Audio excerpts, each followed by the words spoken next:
বেদাঙ্ক.com-এ আপনাকে স্বাগত জানাই। আমি রাজা কুন্ডু, তোমাদের ম্যাথমেটিক্স টিচার। চলো দেখে নেওয়া যাক আজকের প্রশ্নটি কি আছে। আজকের প্রশ্নটিতে বলা আছে যে বহুপদী রাশিমালার মাত্রা কাকে বলে, শূন্য বহুপদী রাশিমালার মান কত। চলো শুরু করছি। প্রথম উত্তরটি দিচ্ছি। প্রথম উত্তরটি হচ্ছে বহুপদী রাশিমালার মাত্রা কাকে বলে। সেই সংজ্ঞাটি লিখছি। সংজ্ঞা: কোনো বহুপদী সংখ্যামালার সর্বোচ্চ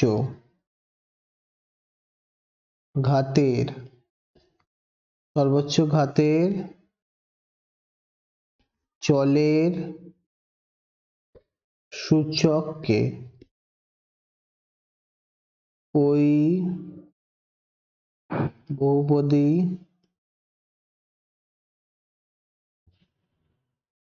সংখ্যামালার মাত্রা বলা হয়। তার মানে ব্যাপারটা কি বলতে চাইলাম একবার আমি একটা উদাহরণ দিয়ে বুঝিয়ে দিচ্ছি। উদাহরণটা কি দিচ্ছি, উদাহরণ দিচ্ছি 5x² + 3x - 8।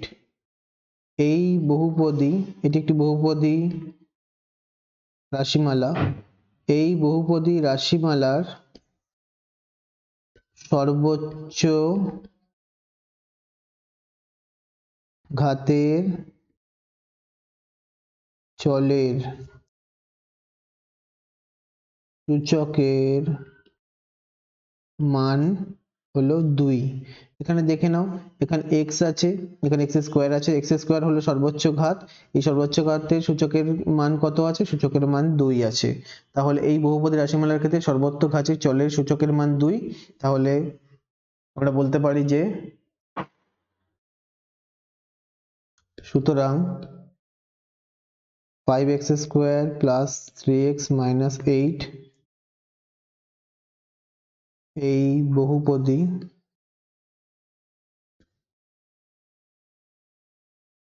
বহুপদী রাশিমালার মাত্রা হবে 2। আচ্ছা, এই প্রশ্নটি হলো। দ্বিতীয় প্রশ্নটিতে বলা আছে যে শূন্য বহুপদী রাশিমালার মান কত। দ্বিতীয় প্রশ্নটি উত্তর করছি। শূন্য বহুপদী রাশিমালার মান হবে 0। এটি আমাদের নির্ণয় উত্তর। থ্যাংক ইউ ফর ওয়াচিং বেদাঙ্ক.com। অঙ্কের আরো প্রবলেম এবং সলিউশনের জন্য আমাদের ওয়েবসাইট অবশ্যই ব্রাউজ করো। Thank you.